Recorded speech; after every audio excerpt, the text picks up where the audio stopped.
Hello, and welcome to Book of the Mouse Club, episode 103, Thursday, June 27th, 2024. Morning, monsieur. Where are you off to? The bookshop. I just finished the most wonderful story about a beanstalk and an ogre and... That's nice. Marie! The baguettes! Hurry up! I'm sorry, but how can one possibly pay attention to a book with no pictures in it? My dear child, there are a great many good books in this world without pictures. I almost bounced clear out of the book. Some bouncing, huh? Come home or make myself known. J. Thaddeus Turtle, Esquire. Have you never met him? You will find his story in this delightful little book, The Wind and the Willows. I've come to return the book I borrowed. Finished already? Oh, I couldn't put it down. Have you got anything new?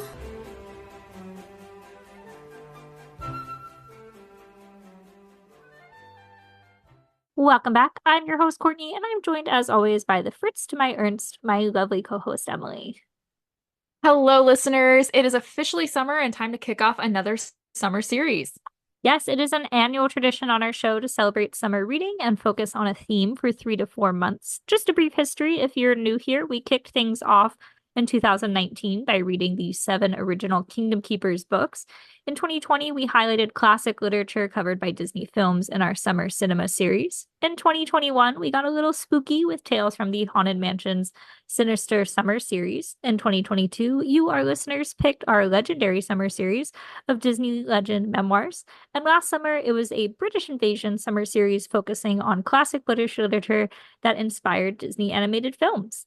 This summer, we are celebrating iconic theme park attractions with the Adventureland Attraction Summer Series. Stay tuned to the end of the podcast for our July and August selections. But first up is the iconic Swiss Family Robinson treehouse and the book that inspired the film behind it. Emily, could you give us a little information on the former? All right, so about the Swiss Family Robinson by Johann David Wyss. So when looking for a biography about our author, I normally combine a lot of sources and type something up, but I found a really good, concise, but thorough background from Penguin Random House. So I thought I would start with that, and then I'll go into some things that I found along the way. So from Penguin Random House, they have Johann David Wyss, was born 1743 and passed in 1818. He was a clergyman in Bern, Switzerland. A former military chaplain, Weiss spoke 4 languages, loved nature, and was deeply involved in the raising of his 4 boys, reading to them and taking them on hikes and hunting trips. To teach them all moral lessons and entertain them, he read them a story he had written about a family just like theirs. Each boy in the story is based on one of Weiss's 4 sons, who had been shipwrecked on a tropical island.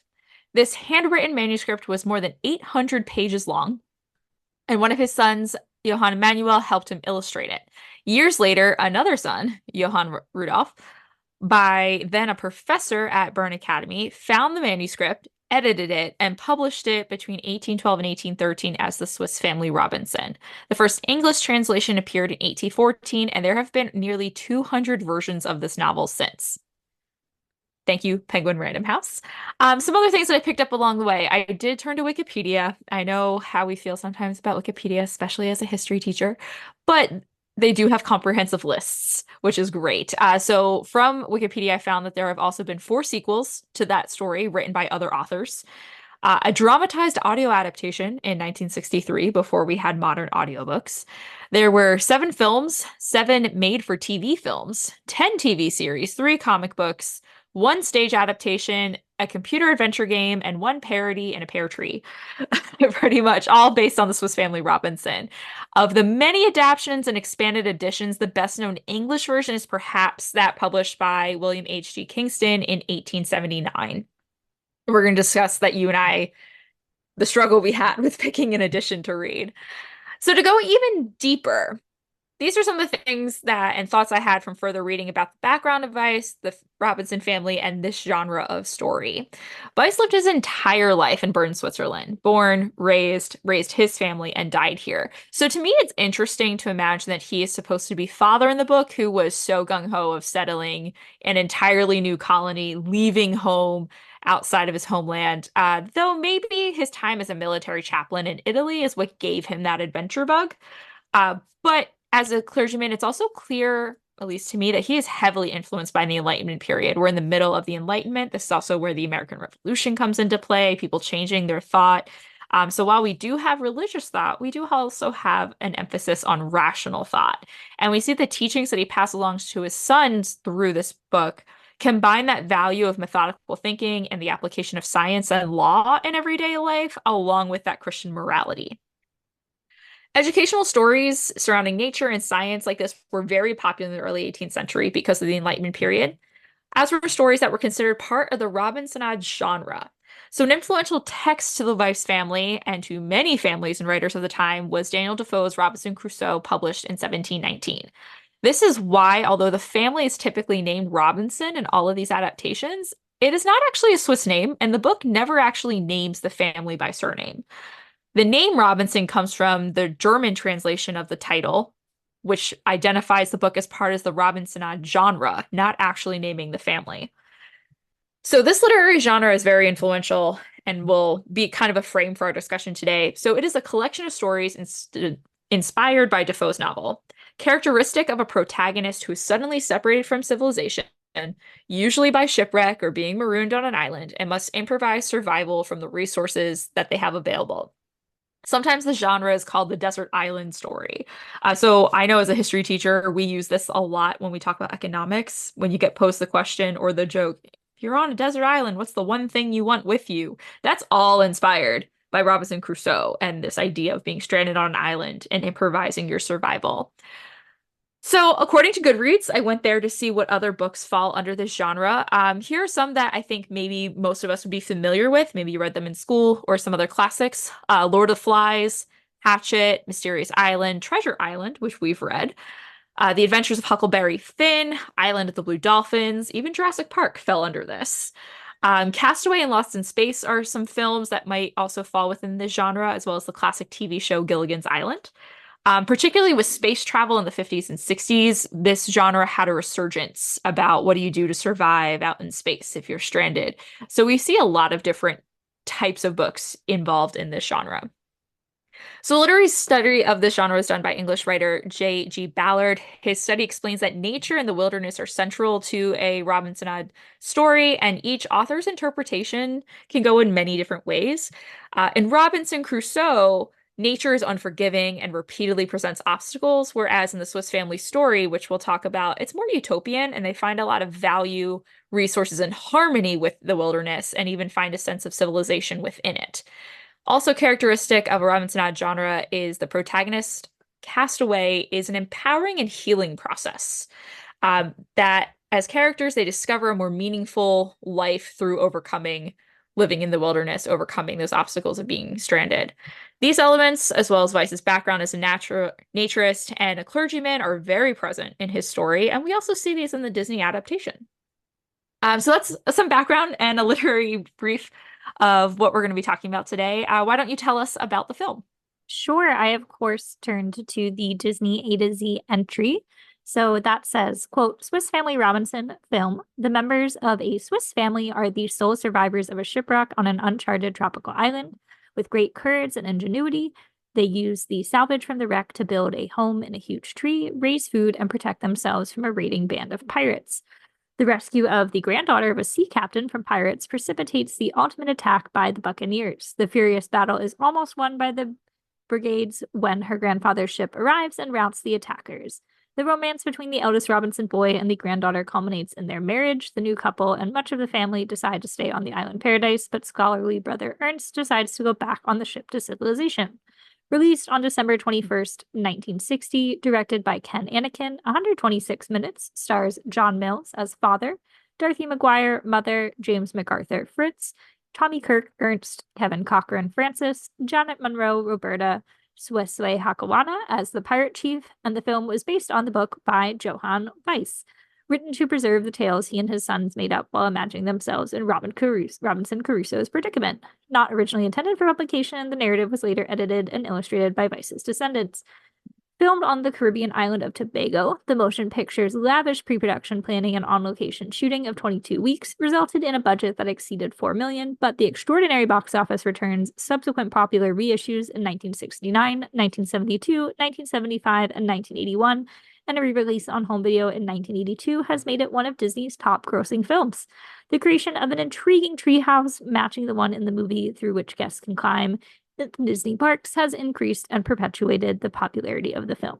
Quote. So, nice little summary of the story there. Maybe should have given a spoiler alert, but an overview of the production as well. Awesome. So before we get into the book, I want us to talk about our theme for this summer. We're all about Adventureland, talking about some attractions in Adventureland. So what do you like about Adventureland so much, Courtney? Yeah, Adventureland is always nostalgic to me. With longtime listeners of the podcast will know I did my Disney College program at Space Mountain. So, of course, now Tomorrowland holds a very important place in my heart. But as a visitor, visiting the parks frequently, my family would always go to the left. So that is true of Epcot. We start in Mexico and we would start in Adventureland. And I'd say most times we visited, we'd always want to start our vacation at Magic Kingdom. You know, it's a classic, iconic park at Walt Disney World. So to me, Adventureland was just always exciting. Like we were probably heading right to Jungle Cruise or Pirates of the Caribbean. So it's sentimental for me to that reason because it often like signified the start of a very exciting vacation. My family did the same. We already know this for the same person. We always went to the left first. I think I'm trying to think as a kid. I think Frontierland was my favorite because I loved Thunder Mountain. But I always liked Adventureland. I love the background loop. I listen to that music all That's the a good time. one. The drums. Especially when I'm working. Like it keeps me, the rhythm keeps me going. I use that background loop a lot when I'm doing work and like getting through grading and stuff. I think they also played the background loop in part of Animal Kingdom, and I was like, hold up. These are definitely the Adventureland drums. And it's also just a beautiful part of the park. That's where the most greenery and trees are when it comes to Magic Kingdom. So yeah, I like Adventureland. I always started there first. I think we always started with Jungle Cruise because that line always got long. So I think we always headed there first. But Swiss Family Robinson Treehouse was not one we always did. Really? I do remember climbing through it, but I don't know if that was one that we have to do it every single time. I don't think it was a must do for us, but I would say we probably did it every year because it's so accessible. Not necessarily in the sense that there's stairs, not physically accessible, but like it doesn't. It's not going to have a line. I did it on my last trip. We're going to talk about the tree houses, but like I don't think I actually. No, it was closed when I went to Disneyland. That's what I'm saying. Because that's when they were redoing it. That's why we didn't do it. So I was like, I don't remember us doing it in Disneyland, but that and Pirates were closed when I was there. Gotta go back. I guess so. But yeah, so why do you think Walt Disney, though, makes this book into a film and then adds this to his theme park? I mean, I think he adds it to his theme park for synergy. That's a very clear answer to me. He's True. like, my park is about 6 years old. I'm gonna just go ahead and add this treehouse here, take some photos with John Mills and Haley Mills, even though Haley Mills isn't in the film. We love synergy. So that's why he added to the theme park. But no, I think it is a great addition to the theme park, and it makes sense that when they were building Walt Disney World, they wanted to copy that and put it there as well. In terms of making the book into a film, I guess there was a lot to work with. We certainly dedicated, this would have absolutely fit in our summer cinema series back in 2020. We did Treasure Island, Pollyanna, 20,000 Leagues Under the Sea. I definitely put it in the same vein as 20,000 Leagues and Treasure Island. Get a nice vacation to Tobago. I feel like there's a lot to work with. It's in the public domain. That certainly probably helped. But it's a wholesome family story. So I think it has the hallmarks of what Walt Disney would have been attracted to at that time. Yeah, and the adventure, I think you hit everything. That it worked out well that when it came out, he had the treehouse in the park within 2 years of it being released as a film. And then, like you said, it was incredibly popular. So I see why this would be such an alluring attraction. And it also creates a different type of attraction. We don't have a lot of walkthrough things where people can continuously move through maybe At their own something pace. at their own pace in between other attractions that maybe waiting for a line is one that just keeps your legs moving, which can be nice. Um, it does have a lot of stairs though, so I don't know how handicap friendly and ADA accessible it I really don't think is. it is. Um, but I see why he liked it, especially with that adventure. This fits a lot with like in that vein of Treasure Island, and we know he's a big fan of um Mark Twain, which I said Huckleberry Finn also fits into this Robinson Odd genre. So I think it encompasses all of that imagination that he likes so much, and it is a very imaginative story. So let's get into the book. I first want to touch on we had said it was really hard to sync up on a publication of this. I had a hard time getting a copy of this book. My library only had like children's abridged versions with illustrations or the comic book graphic novel type version. Even Libby online, the one I found was a full version, but it was different actually. I went audiobook. But yeah, finding a book was hard. What did you do for this one? I ultimately did go audiobook, also was kind of overwhelmed by all of the options that all seemed to have different starting sentences. I mean, they were saying the same thing about the shipwreck, but they were all written, I guess, translated differently. I did get a physical copy from my library, which is the one that's featured on our Instagram. We'll call it the photocopy. But I knew that I would be traveling before this podcast, so I didn't want to bring a library book with me overseas. So I was like, I'm gonna go to audiobook route. Um, I went on Audible. So then I was thinking like, oh, maybe I'll read along with the physical book before I take it to the library and get as far as I can before I go on vacation.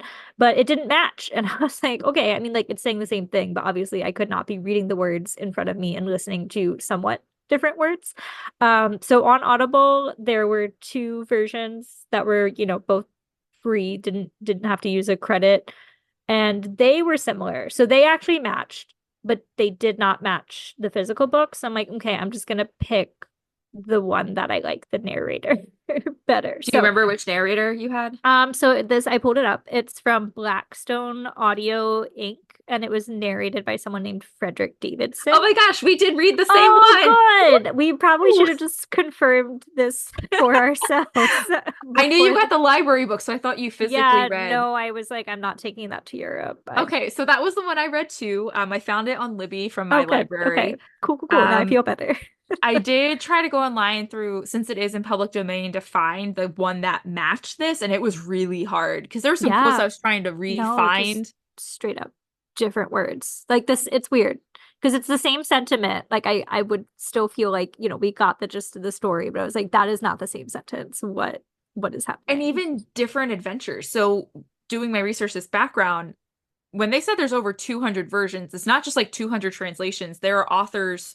His manuscript was 800 pages. So in some adventures got published and some different adventures got published. Other translators added adventures that he didn't even write. So it goes beyond just having different translations. It also goes into there are just some flat out different tellings of this story. We're going to talk about this, like for instance, Jenny in the book. So the book version we read, her name is Jenny Montrose. Yeah. In other books, she's Emily Montrose. Oh, and she's Roberta in the movies. And then there's also some other, we were talking before the podcast that versions I was finding, there is an adventure, because I was trying to find this one chapter and I knew it was in the last third of the book. So I was flipping through like the first page of each chapter looking for the quote I was trying to find. And I came across that there's this whole part where Francis gets kidnapped by indigenous people on the island. And the version we read, that never happened. So there's quite a bit. So folks who are reading along, it's possible that a version that you find is going to be close enough and definitely still on task for what we're talking about today, but you might find some different versions out there. But if you want to read the one that we did, Blackstone Publishing, we had the narrator, Frederick Davidson, if you want to go audiobook, available on Audible. And I found it on Libby through my library, so maybe your library picked it up too.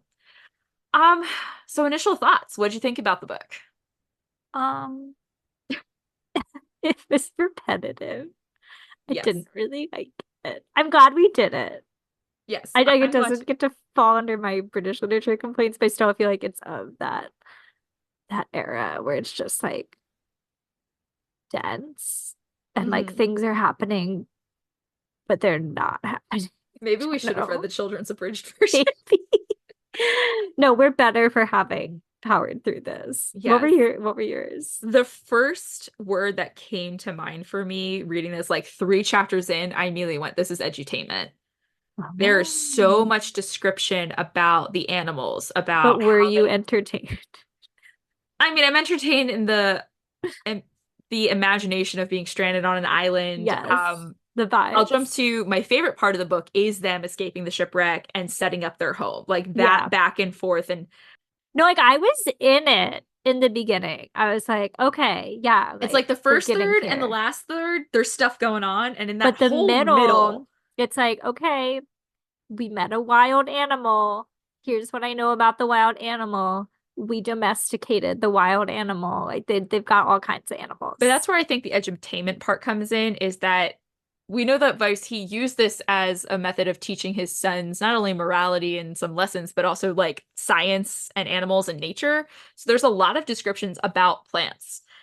Um, I also wrote down that father is a total know-it-all, but it's because he's acting like an encyclopedia to try to teach you like what this plant is, what this animal is, even though none of these plants and animals would ever be together in the same biome. So that's a You totally another thing. made the comparison via text, and I like don't want to steal your thunder, but you're right. This reminds me of Animal Crossing. So I decided that father is Blathers, the little owl that you take all Oh my your God, it's amazing. fossils and bugs and fish to, and he will tell you more than you ever wanted to know about those things. Yeah. So to me, that's what this book was. I agree with you. This is not as much as I like reading classics. I don't know if this is one I'm going to return to later, but I am glad I read it because now I have so much better Yes. understanding of the film, the attraction, the context. And also it's not that long. It was 10 hours audiobook. So like I did it within a week of commuting to and from work and At one point, I errands put and it on stuff. 2.5 speed. I was like, okay. Um, but yeah, so I tipped my hand. Favorite part of the book was getting off the boat and into setting up their first home. Did you have a favorite part or a favorite The character? end. 'Cause the end, no, the end was nice. Like it was sentimental, and I felt like it was a very like hopeful ending Yeah. about this new Switzerland and colony, and like, some people staying behind, some people setting off into their own adventures. So I'm with you, like started strong, ended on a high note, but the middle was just so repetitive. Yeah. It was very repetitive. Do you have a favorite character? I guess father, because that's the narrator. That's True. really who we I hear guess from. I could not tell you the difference between the four sons, and I understand why they like cut at least one of them out for the Disney film. Were there four sons? Were there five? I don't know. there were 4 in the book, 3 in the three in the film. movie. They Yeah, kind of combined Jack and Franz. the two youngest. Yeah, and there's Franz and Fritz. Francis and Fritz. He's Francis in the movie, and they kind of combine Jack and Franz together. Maybe that was a make Franz. byproduct of me listening to the audiobook, and I would do better with like seeing the words in front of me with the names. But I was like, I don't know which son is which until like we got to the part where we just jumped 10 years in the future and he started breaking down their ages, and I was like, oh, okay. So I don't know. He does I guess mention their ages, I think, in the begining. I think right, but then Fritz is like I was like 15. 8 hours into the book at that point. So Yeah. I needed a refresher. I got the feeling he did. We're gonna talk about characters, but like Jack was the least favorite son. Okay. He was the one that they were like, oh, his ideas. He's a little, I don't know the words he used. I don't want to say dim-witted, but like he was the one that father was always concerned about. Wasn't as smart, made Did you sillier have a decisions. favorite? I just feel like it was all father all the time. We're gonna talk about Jenny. I did like when she showed up. There's some big Yeah, differences between Jenny between the film and the book, and there are some agreed. things that I like Jenny in the book better than Jenny in the Oh, all right. film. I'll be interested to Some hear that. aspects, some aspects.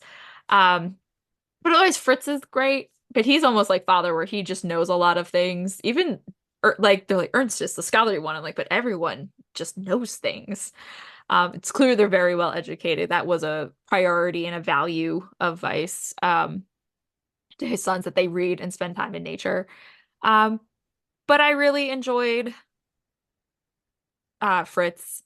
I will preface, I guess, for readers, the book is all from father's point of view. It's supposed to be like a publication of his journal of their time. So at the end, he gives the journal to Jenny and those returning to England so that people know of their adventure.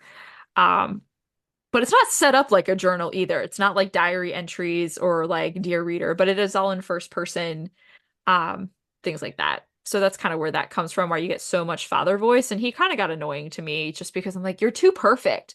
Every time there was a conflict, it just resolved itself perfectly. We'll talk about Of this. course. Yeah, yeah. Well, this book is often classified as an adventure story. So how do you think that this book compares to other classic adventures we've read, like Treasure Island or Peter Pan? So to me, this is where I think the edutainment part, and I wrote down that father and the family are too perfect. To me, it kind of takes away from the adventure a little bit. There's very little conflict. The only conflict was, oh no, we're stranded on a boat, and no one knows what happened to the crew. Like, where did the entire crew go? No idea. Even in the movie, they just kind of like disappear out of nowhere. Um, but the only conflict was we need to get off this shipwreck and create a living for ourselves, which is the whole first third of the book, which is why I think that was a good part. There was conflict, there was purpose. But then there's no conflict. Every time they like encounter a new animal, they domesticate it immediately. They find food, no problem. Like nothing was challenging. There's no struggle, There is really. no struggle. So they said, in the research that he took this in a much more utopian version of Robinson Crusoe, the Robinson Odd genre, where they focus so much on look how good life is when you get away a little bit from civilization. Not completely. They do talk about civilizing like creating a civilized home, eating off plates again and whatever. But they find a lot of harmony with nature. And I think that was more of the focus of this book. So to me, it loses some adventure. We get a little bit of it back at the end.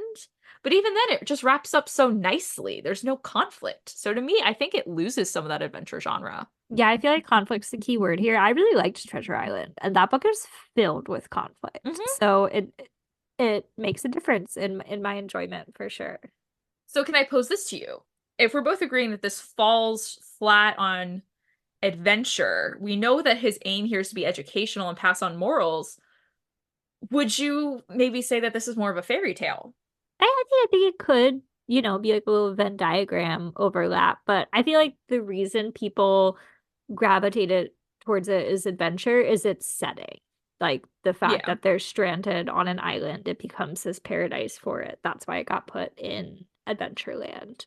That's the right setting for it. Mhm. So I don't know. I still gear towards adventure, but maybe with some fairy tale-esque moments to it. I don't know. I don't feel like fairy tales spend 20 chapters just teaching me about animals and That's true. plants. So Maybe the edutainment part kind of, yeah, it's somewhere between maybe the fairy tale aspect of trying to teach you something, but teaching you some, like the morals are not as strong. Maybe it's like these are the types of animals. I could see if he was telling this to his sons as like isolated stories, like why it's so repetitive. Like he just had a formula and he's like, here's today's adventure. But then when you put it all together, This is very different than some of the ones we've read in the past where they were serialized in like magazines. So that's why like it would be vignettes or some things would be a little bit repetitive because you had all this time in between publications. But this was never serialized. It mostly came out at the end of his life. It was published in first time 1812. He dies in 1818. So he never wrote this with the intent of being published. It was an 800-page handwritten manuscript, my goodness. Uh, so this is very different in that regard from what we usually see with books in this time period that we read before. But there are some lessons thrown in there. Did you pick up on anything that you think he's other than animals and plants that he was trying to teach his kids? it was so much animals and plants. I guess, like you said, there's some morality in there. Was there anything you jotted down specifically? Some things that I found a couple quotes that I did find online that were pretty consistent between different versions. I saw a lot of emphasis on survival, which is a key, like a common trope or lesson that comes out of Robinson Odd genre, is this instilling that you need to be self-sufficient to survive. And I think we see that a lot where he encourages his sons to invent. He asks them, what do you already know? And then pushes them scientifically of like how you can problem solve. So I see a lot of that education, using your education, being self-sufficient is a value. There's a lot of religious undertones as well. We read a lot of prayers that they go through. But here's a couple that he had. So first quote, I shall be satisfied if young people who read this record of our lives and adventures should learn from it how admirably suited it is the peaceful, industrious life of a cheerful and united family to the foundations of strong, pure, and manly character. So there's a lot in here about the values of masculinity, but also that you work as a family, you work as a team. Family unit is important. And then again, that industriousness, you're not idle, you're doing things, which is very much part of the Enlightenment period. Also found, quote, it was my wish that our sons should cultivate a habit of bold independence, for I well knew that it might be easily be the will of God to deprive them of their parents, when without an enterprising spirit of self-reliance, their position would be truly miserable, end quote. So again, that independence that you are going to have to live life eventually without your family unit or create your own. So do you have the skills to do that? And quote, children are on the whole very much alike everywhere, and you four lads fairly misrepresent multitudes who are going up in all directions. It will make me happy to think that my simple narrative may lead some of these to observe how blessed are the results of patience, continence, and doing well, what benefits arise from the thoughtful application of knowledge and science, and how good and pleasant a thing it is when brethren dwell together in unity under the eye of parental love. So yeah, a lot of those things kind of wrapped up in there. We see that a lot where he like praises his sons, like, oh, well done, Fritz, well done, Ernst, for whatever invention or animal they found or food source adventure they go on. So a lot of those things are very much interwoven into this. So I can also see why parents and families together really enjoyed this book. It is very family unit. And maybe in some ways pretty progressive. It does still have a lot of masculine undertones, but that idea of being independent, doing things and thinking for yourself, it's very much Enlightenment period. Any other thoughts, critiques, praise for the book before we move into the movie? Okay, a couple things I want to talk critique. I think we already hit most of it. It's just that it's the chapter you and I agreed on. It's called After 10 Years. So in our version, it was somewhere in like the chapter like 35 to 42 range, where he's like, I don't need to explain this any further. We're like, dude, too late. You already. Yeah, like how much time, this was what was unclear to me. Like, okay, we jumped 10 years, but how much did we spend in those chapters Right? we did get? 1 year was like, was it? Okay. I think it's a year or 2 years. I think it's Maybe 2 years. two. I Yeah, think that it's two sounds because we right. have the rainy season twice, Mhm. and they refortified their home after the And first then flood. he's just like, it's a blip. Here we go, 10 years. It's like, oh, okay. Yeah, That's a I long do. time. Other critiques I have. So with 10 years, something else I found interesting is never in the book do they talk about rescue. They're just like, oh, Right. we live here now. We here now. It's fine. And like there's not even a discussion about what if we go back someday. Like we're gonna see this in the film where they do bring up, even though we love living here, our boys can't raise families. There's no one else here for them to be with.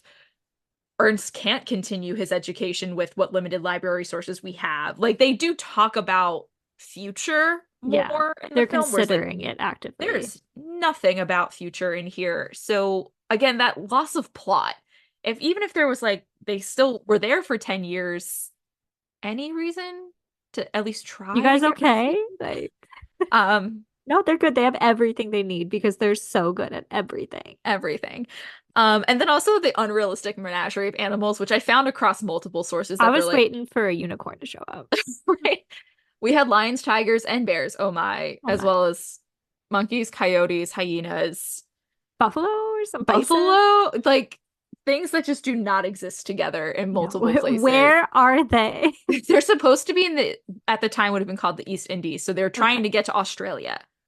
You don't have tigers in Australia. No, as far as I know. You don't have, well, in the movie he gets an elephant. In the book it's a chimp. I think. So. A little tiny. So there's just a whole menagerie, and every time I like had to double guessing my own knowledge. So I was like, wait a minute, they wouldn't be together, right? So even though I think his whole point here is to educate about certain animals, I think he also lost the geographic education part because like that's just not consistent. And from a teacher standpoint, I was like, fact check. But anyway, those were most of my critiques. We covered, I think, lack of plot, a little repetitive. Yeah.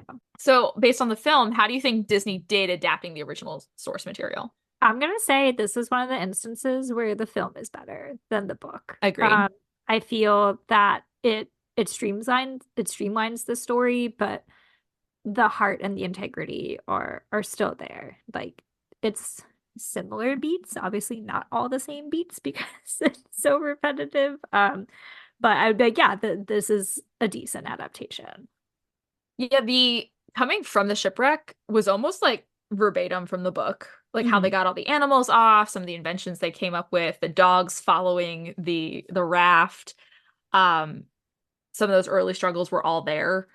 But I agree, they sped up that timeline. We're gonna talk about plot, but they took the last third of the book and basically made that the movie. We had the shipwreck and the last third of the book. They cut out the entire middle. We still got some adventures. Oh, I was just gonna say I had seen the film like way before reading the book, and so reading the book, I was like, "Where's Roberta slash the girl or whoever it's gonna be?" We didn't really have this on our list, but just to hone in on the film a little bit, like, do you have any memories associated with it, or was this your first This time is my watching first it? time ever watching it. Really? I'm excited I for had that never for seen it you. before. Yeah, I'm Nice. kind of surprised because like I've said multiple times, I spent a lot of time at my grandparents' house, and this would have very much been a film that came out when my parents were kids. Yeah, and then And collecting on VHS. yeah, we've always been a Disney family, so I'm actually surprised. Like my grandmother loves all of the Haley Mills films. She was like, Those John were Mills, though? No. for some reason that just did not If Haley click. Mills had been in this film, you would have watched it. The number of times we watched Parent Trap growing up, the original, so many. Nice. But yeah, ultimately I think Disney did it better. There's more conflict, which we'll talk about. And the family's not as perfect. The brothers get into a lot more like character There's friction. actual conflict. There is conflict. Around the girl. This was my second time watching it. I don't know why I said like watched it long before. It's been a few years, but the first time I actually watched it was 2022. So there was this fun Airbnb, somewhat local. It was a bit of a staycation. It's called like Tahiti Gills. And basically it is like a little ranch home that somebody turned into a fun tiki hut, and it's like super themed and you can stay, and definitely has a lot of Disney influences. Like I don't know where the Small World doll in there came from, but she's definitely in there. Little hula Small World girl. So Doug and I stayed there for 4th of July in 2022. And it had this really fun like modern TV, but they built a case around it so that it looked I remember you sent me pictures. Yeah, it looked like a mid-century modern television set, but it was like fully Roku equipped to stream. So Doug and I got on a kick, like, we were just like, we paid for this. We're here. We're immersing ourselves, made some tiki drinks, and we just kind of went on a Disney Plus binge. And like, I don't know, I would call it tiki adjacent films. So it's from the time period that tiki was popular. Yeah, I mean, and I think like, you think of Adventureland, like spoiler alert, our next book is tied to the tiki room. So we watched 20,000 Leagues Under the Sea because of course we did. And then it was like we were kind of just on a rabbit hole of like, you might like this suggestions on Disney Plus. So I don't think Doug had seen it either. And we're like, I've never seen Swiss Family Robinson. Let's watch that. And it fit and we liked it. Then we watched this wild one called Treasures of the Matacumbe, which like I don't even know where to start, but we're like, Peter Ustinov, sure, that's cool. It was nice. Like, but yeah, so it had been a few years since I had watched it, but I had the memories of the film while reading this, whereas I'm assuming you read it and then you watched the film. Yes, I did read first and then I watched. Yeah. Definitely like the film better, which, as book readers kind of crushes you sometimes. Rare, yeah. But it happens. It happens. And they took the valuable parts. All the things that we said we liked about Swiss Family Robinson, the book, is what made it into the film. Yeah, let's get into just some of those comparisons, more a little free-flowing. But as you said, we kick off pretty similarly with a shipwreck.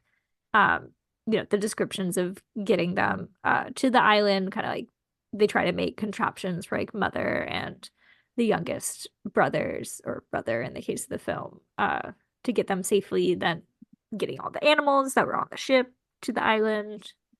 All pretty similar. But a key part that was missing that makes it into the film is this concept of pirates, which I had mentioned. Apparently it's in some books. Yeah, so I said later read. on, finding these other versions, maybe there's some other ties here that might have inspired Disney. I don't know about the pirates in the beginning, but there were some conflicts with indigenous people later in some other versions. Just also have to call out that this movie, when you put it on Disney Plus, does have the warning about depictions, and yes, go to disney.com/stories matter to, have Disney's full statement regarding that. I just wanted to acknowledge that. Yes, there are definitely some problematic depictions. The value the overall concept brings, though, is this conflict that they need to get off the shipwreck because they see a pirate ship trying to come and pursue and maybe like scavenge the ship of resources. So they fly the plague flag, and that makes them go away, which I thought was clever. To quarantine, like, don't come here, quarantine. Yeah, the ship's under quarantine. But then that gives them the conflict throughout the story, though, that they want to be rescued, but they're also cognizant of, but if we're not careful, we might signal this is clearly an island that's the passageway to pirates, which we could think of Pirates of the Caribbean. Pirates, they go in a, like we said, a depiction direction that is not great for film. But that idea, though, that like pirates have caches, they have stopping places to refuel, to rest. So they realize they come across an island where this is a place that pirates come to and from. So they need to be careful about where they go and what they do. So this adds that little bit of conflict and some urgency of how they set up their camp and how they might possibly want to be rescued. So I like that the film gave us some agency here. Yeah, and they definitely streamline the timeline. It's still like that 1 to 2 years that we got from most of the book, but then just like we don't jump 10 years, probably, that'd be really complicated with actors, but still get a similar conclusion. Not the same people going back to the New World versus staying, but like, same juxtaposition. I want to jump to the treehouse. So my only exposure to Swiss Family Robinson was the attraction before reading the book and seeing the film.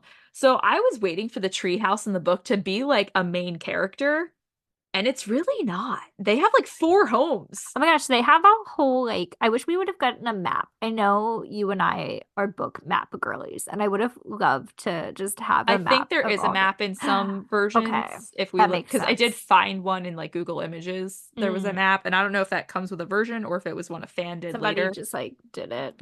But yes, they have multiple homes. So many settlements. They have the treehouse for like the summer. Then they have a cave for winter, which would be a lot of rain and like monsoon rainy season. And then they have a hunting place or like a shack on the beach for like fishing. So they have like 3 different locations that they move around. And this is something I think Disney did well with the movie, streamlining that, because why build multiple sets? This is already going to be an elaborate set. But they had to go to Tobago to do it. Basically, everything was filmed there. Yeah, and the practical effects in the set is amazing in this film. When you think about 1960s, like it holds up really well set-wise and effect-wise. But what makes this such a good attraction is the treehouse is such a character in the film, because they show you how they built everything. You get to see it moving and all the innovations, and their ingenuity. Where they talk about it in the book, but you don't really see it. And it's not as central. And they don't spend most of the book there. It's kind of just a home base, but like the adventures take place outside of there. Yeah, whereas we get a lot more surrounding this treehouse, which I think then making it an attraction makes it more appealing, because now you can feel like you're in a movie set. So now characters. Some bigger changes. Let's start with Mother and Father. Yeah, I mean, I feel like one of the interesting things, like Father to me is still like, again, has the same integrity, but like we know Father from the book through his heavy narration, whereas we don't really get narration in the film. It's more dialogue based. But I would say it was still a decent portrayal.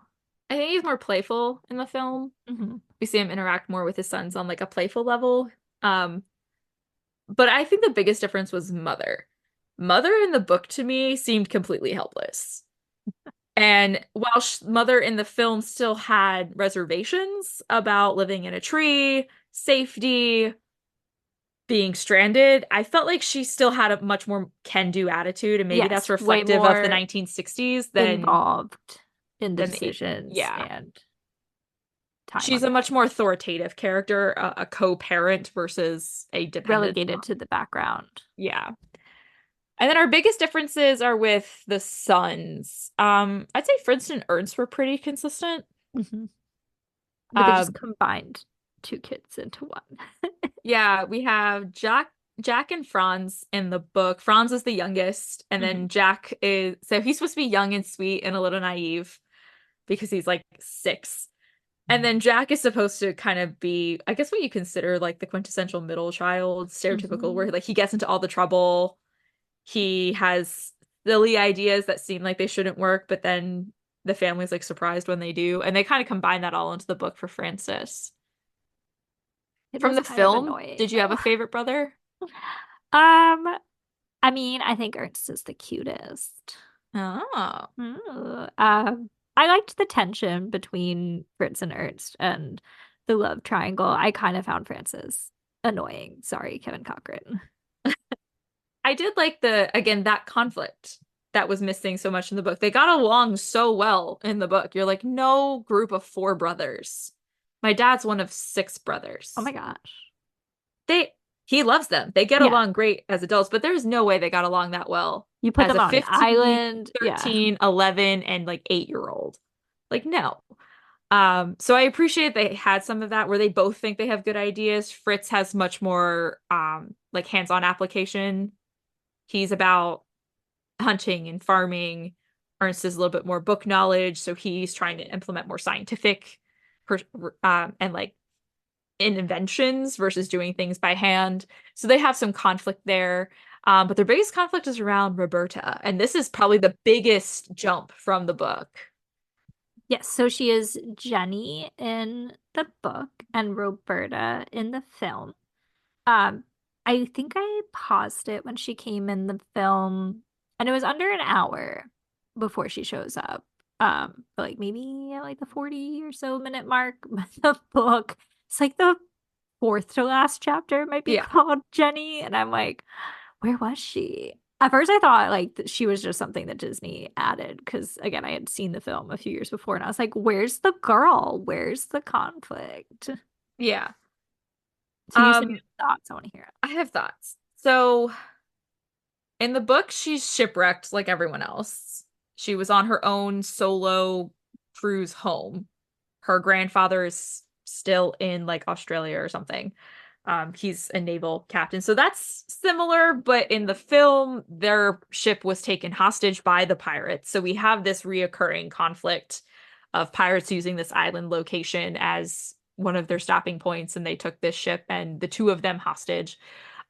She is dressed as a boy to hide in the film to hide her identity because she doesn't want to be taken advantage of as a woman. But in the book, she looks like boy because she's like, this is all the clothing I have. These are the resources. And she was out there for what? They said like a year? I think by so. herself on her side of the island. How or did they a couple not months. find her? I know until She's now. like making little bird letters. But here's my thoughts. I like the overall setup and how long we get Roberta in the film and the conflict of the brothers trying to pursue Roberta. Because in the book, there's just like the concluding chapter is like, oh yeah, and Fritz married her. But I think Jenny in the book is more innovative, more independent, and more headstrong. Really? Because I just feel like she had a lot of agency in the film. But what were your reasons? Don't disagree, but as soon as they find out she's a girl, suddenly I'm like, she loses her sense of adventure. Oh, I don't want to swim. Oh, I can't do this. Oh, the damsel in distress, throw myself on a rock and cry. And I'm like, no, you are out in the wilderness. You've escaped pirates. You can do this. I think I saw more agency in that. Like, I liked that in the film. We see her actively pursuing Fritz, but also pitting Ernst against him. And I just thought that was really interesting for a film from the 1960s. I was like, oh, like we've got she does play that love triangle. Yeah. And it wasn't just them competing, like she was really playing into that. And I just thought that was an interesting and maybe somewhat progressive in a way by giving her that agency take for the 1960s. And see, I found that it was progressive in the 1800s that when like they find her, father's like, wow, you set up a really great home for yourself. She had, and like he talks about the inventions she put together and how she's been surviving on the ground, not in a tree, for some time. And they give her a lot of praise for how she's managed by herself. And I saw a lot of independence there for a woman that we don't see with Mother. Yeah, I think if you start juxtaposing them together. So a combo of the two somewhere. I just was like, she lost some of that spunk when they're trying to get to the treehouse and they find out she's a girl. Suddenly she has a hard time traversing the wilderness and like, girl, you survived a pirate attack. You're fine. I think she's still spunky though, like, getting actively involved in the family games. I guess Right, but maybe that was after she gets back into civilization, like quote civilization.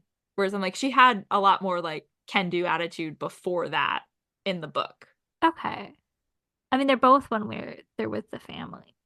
I don't know. I think maybe because I saw the film first, like I just had the picture of her in the film in my mind reading Yeah. it, so I didn't pick up on that contrast as much. I did love though that she asks Fritz to teach her how to shoot, and Oh my then she gosh, just she bullseye said immediately after. She's like, I'm a daughter of an admiral. I know how to use a gun. she just wanted that kiss. I was like, ooh, okay. A big change is the ending. With who gets to go to Yeah, in the book, they Ernst leave stays. together. Yeah, yeah. Yeah, in the book, Fritz and and Jenny leave and go back to England because Mhm. Ernst wants to conduct scientific experiments on the island. But it's the opposite Yeah, in the I movie. think it worked better in the film. Like, it makes more sense to me that Ernst, if he is truly scholarly, would want to go to university. Right. And that like somebody's got to stay and repopulate the island. They do have, unlike the film, people in the People book show also up. Yeah. So it stay. was basically like Get rescued because her grandfather went looking Jenny for her. and Fritz also like kind of spread the good word of this paradise and people find their way there, which is interesting. Whereas it seemed more like they're just kind of sticking around in the movie. I do feel for Ernst though when he saw them Oh kissing my and he's gosh, like, I I know. lost. He was shook. So sad. He was cuter, so I don't know what she was doing. Favorite parts of the film, favorite characters in the film. I really liked Roberta. She has some great hats. I'm like, where do I get one of those to wear to the next time I go to a tiki bar? Um, I think I was just refreshed watching it the first time to like see a character maybe closer in age to me, who's a woman. Yeah, I liked Roberta a lot too, and just overall the two brothers, Ernst and Fritz, I really enjoyed their back and forth relationship, especially in that love triangle. So good. Do you think that this is a film worthy of like a remake, something else? I think it could be. I don't know if it necessarily needs one, but if we're gonna keep reaching into the archives for remaking films, this is one I would rather them remake than other more recent films that I'll throw it out there. Moana, for instance, I don't think needs a remake only 10 years after the animated film comes out, and the sequel is now coming out animated. Yeah. But like this would be one that I think with modern technology, one you could redo and include even more interesting effects. Or I think this could be another Robinson genre where they take the parts of yeah. the bones of this and then turn it into something bigger, maybe adding some different conflict. Please make the animals appropriate. Sorry. Can we go back to the animals? They tried to explain it in the film. There was a land bridge. They tried. They tried so hard to explain why there were all these different animals. We had a zebra, yeah, they did. And an ostrich. an elephant, and an ostrich. You don't use Letterboxd, right? No. Okay, so Letterboxd is like a social platform. It's like Goodreads, but for movies. But people will write like really funny, quippy reviews of movies. And the top rated one for this movie is all animals were harmed in the making of this film, which is like not Oh my gosh. funny to laugh about. But if you watch this movie, like when the two Great Danes are just straight up mauling the tiger, I'm like, all animals were harmed in the making of Oh this. my gosh. But I love the attempt because again, I watched this after. So this attempt where Ernst was like looking at a couple books that he did have from the shipwreck, and he's like, so and so explains that there was a land bridge in this side. Then this is why there's so many different animals on the same island. I'm like, Disney tried to explain it, but if they do a remake, please make it cohesive. Well, here's the crazy thing. On the Wikipedia page for this film, specifically the Disney one, there is a whole remake section, and it seems like they have publicly stated about remakes multiple times. So it says on December 12th, 2004, Variety announced that a remake of Swiss Family Robinson was in development at Walt Disney Pictures. And it said like the last update was in June 2005. It was reported that Jonathan Mostow would direct the remake. And the following month, it was reported that studio veteran Lindsay Lohan was being considered for a role, which like I just love because she was just like the remake girly. They're like, we're gonna redo The Parent Trap, we're gonna redo Freaky Friday. Like, I would have been down for that. She's I feel the like next Haley 2005. Mills. She's the Yes, Haley Mills of remakes. That would have been fun. I guess she would have been Roberta. That's what I'm assuming. I wouldn't be against it though. Like if this one was told getting a remake, like I wouldn't be mad about it. I think it's had a long run. Well, that's not even it. So production on that didn't happen. Then it was announced that it had been renamed to The Robinsons, which is confusing because you have Meet the Robinsons. And it was going to star Will Smith, Jada Pinkett Smith, and like their kids because they would have been appropriate age at the time. Straight up didn't happen. In 2011, actor Bill Paxton expressed serious interest in producing and starring in a remake of the original. And then in 2014, it was announced that Steve Carell would possibly star in a modern update of the film titled Brooklyn Family Robinson. So all of these, like, there are citations directing to the relevant articles online. But nope, nothing has happened. I like the take of like Brooklyn Family Robinson. Like, okay, like instead of Swiss family, like, okay, you have a family from America who somehow, I guess, ends up in a weird shipwreck. I don't know. It just makes me think of Bruce Almighty with Steve Carell. So you got your little pigeonholed stories here. But I think it could work. I don't feel like they're doing this now, but like a Disney Plus release. I don't know, do they still make DComs? Like put something on Disney Channel. It would fit. And they've done they're on my watch list, some new series that are very adventure-y. And I think there's a lot of people who want adventures. Like people I see all the time that say they want to see like Atlantis or Treasure Planet get a remake. Both of those would be great. I would love those, especially as like a one season type series, like a limited series where you could really flesh it out. I think this could work in something like that. And obviously we've seen there's over 200 iterations of this book, and they had the 12 Days of Christmas of other things made out of this book. So there's a lot to use here that is adaptable. I just ask you make the animals cohesive to an environment. And no harm to the animals in the making of the film. But yeah, I wouldn't be mad about it. I don't know if it necessarily needs it. Like it's not one I'm like, I want Treasure Planet first.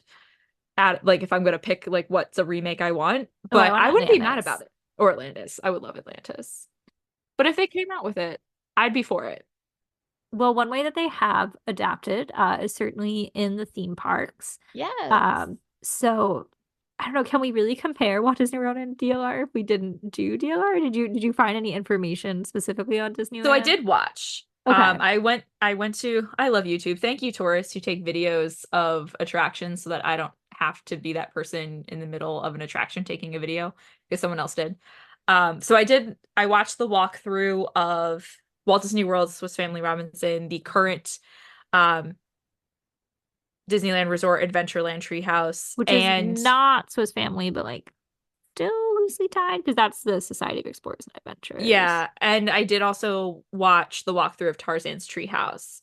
I didn't go as far back to see if there was the Swiss Family iteration. So Disneyland Resort had the Swiss Family Treehouse from 1962 to 1999.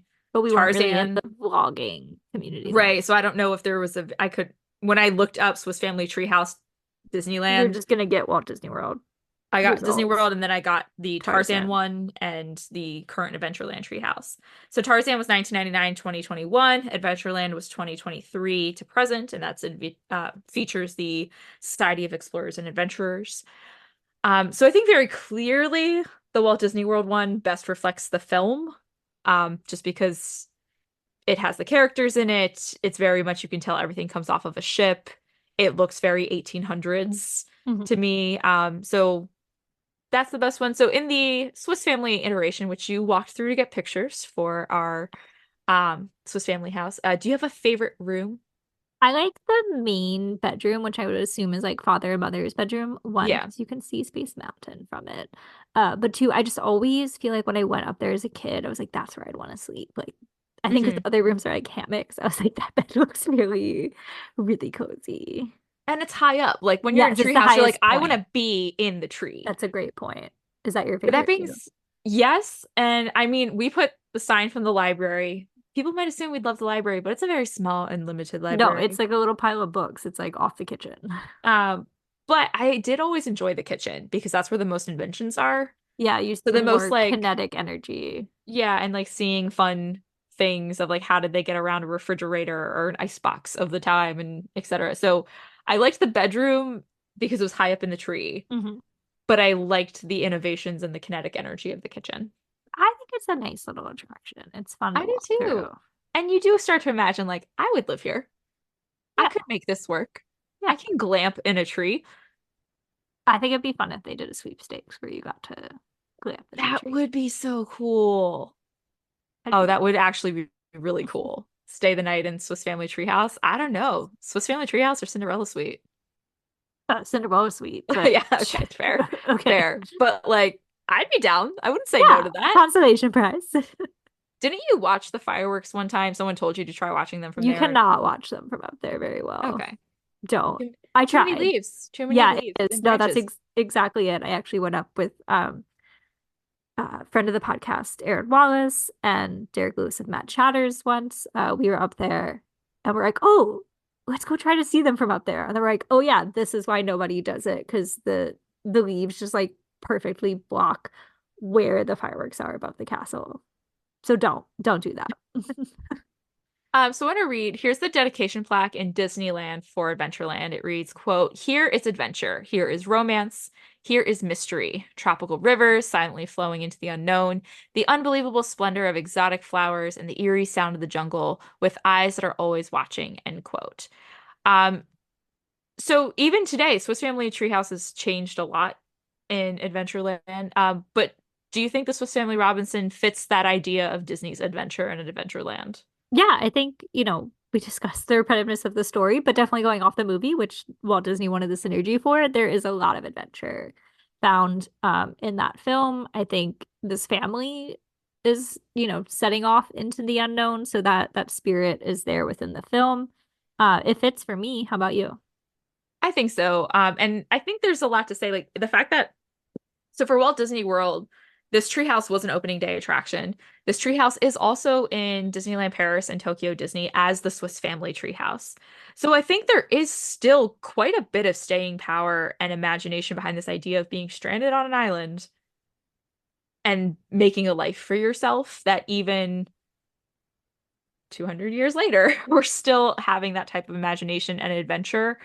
So I do think it fits, and it does say something that even though Disneyland's has changed 3 times, has had 3 different iterations of this attraction, that others have kept the Swiss Family.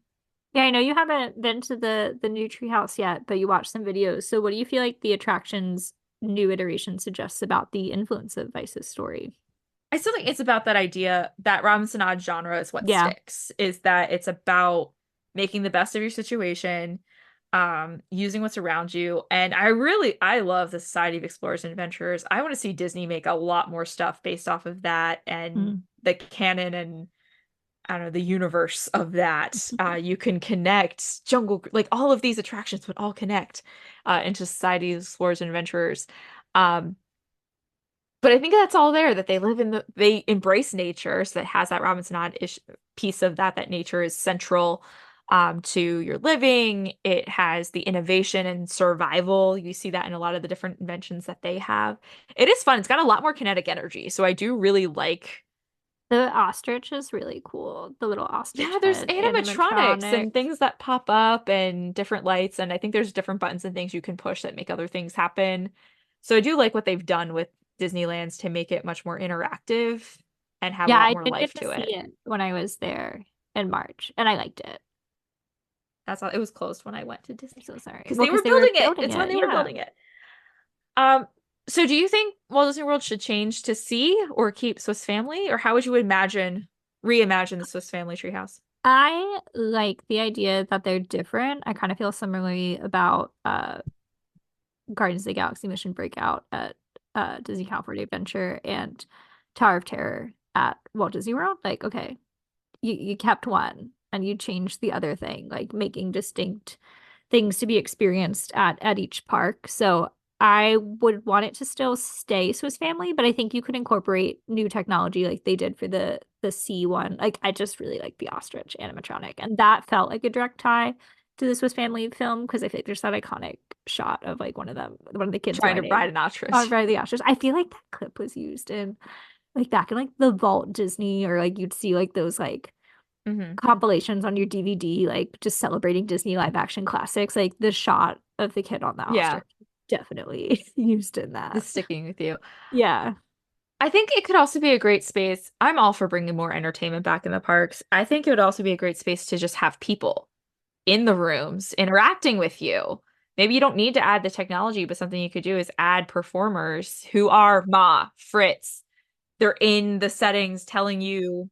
When I was a kid, I met Tom Sawyer and Becky Thatcher on Tom Sawyer Island as a Like, child. that's Like, so great. yeah, that would fit perfectly. I know we're struggling to bring back entertainment since COVID. A lot's been brought back, thankfully, but I think that could be a place, that street sphere. I like, yeah, like the improv-esque element to those organic conversations. And then you could with have visitors. different characters at different times. So even if you go through it a second or a third time, it has some repeatability if you meet different people. Yeah, so while this might not be my favorite book, I'm very grateful that we read it. I feel more informed for having done so, and I like the legacy that continues in the theme parks to this day. I agree with you on that. We always like to leave our listeners with additional resources. So while I went to Disney Plus to watch the film, there's actually two versions on Disney Plus. Of course, the Disney one that we discussed in depth on this episode, but there's also like a 1940 film from RKO, and I believe it was part of the Fox acquisition. It's a black and white one. The Disney version is 2 hours and 6 minutes. This one's like 96 minutes. I did not get a chance to watch it before we recorded, but I'd like to watch it. Look, I care enough about the story to be like, yeah, I'm gonna watch this other version. I'd be curious to see how different it is. I mean, like 96 minutes, they streamlined it. I did double check on Disney Plus when I searched it. I like made sure I clicked on the right one. I was like, it says Disney's. And I was like, I know it's from the 60s. I want to throw out what I had talked about earlier, that Robin's odd genre, that read some other books. Go to Daniel Defoe's Robinson Crusoe that so many people based these types of books on. So maybe go back to that original story that inspired Vice, or pick out some other ones. Like I remember reading Hatchet in middle school. That was a big unit for us, was reading Hatchet. And so like seeing that book, I was like, oh, it like kind of brought back some memories. So maybe revisiting some of these books that are inspired in this genre, that if you like the idea of survival, maybe this might not be the book you want to pick up if, depending on our review here, maybe I encourage you to read it to then watch it for the comparison. But if you're like, maybe not this one, there's a lot to be said for this genre that is exciting and fun to read. Yeah, and more fun to come in our summer series. So in July, we will have author Ken Bruce join us to discuss his book, Before the Birds Sang Words, which is celebrating Walt Disney's Enchanted Tiki Room. And then in August, we'll dive into Skipper stories for backstage tales behind the Jungle Cruise that are almost as exciting as the backside of water. In the meantime, you can keep up with Book of the Mouse Club on Instagram at Book of the Mouse, and email us with comments or ideas to bookofthemouseclub@gmail.com. Please be sure to leave us a review wherever you're listening to this so that others may find our podcast and read and listen along with us. You can keep up with me, Courtney, on Instagram at Great Gutsby. And you can follow me, Emily, at Emily_McD. Wonderful. Emily, since it is just the two of us, we always like to close out with a closing quote. So what have you picked for us? So I was trying to focus on that since the book was intended to pass along the value of applying education, science, patience, and teamwork for success. I tried to find a quote that aligned with that. So here's one from Father that I think reflects those overall values and themes that he was trying to pass along to his sons. He says, quote, "A noble mind finds its purest joy in the accomplishment of its duty, and to that willingly sacrifices its inclination," end quote. And in our next book selection, we're going to continue to learn new things. We love putting our minds to work and learning new stuff. So we're going to continue our journey through Adventureland with all this new learning. Perfect. Looking forward to it. Thank you so much. We'll see you in the Tiki Room.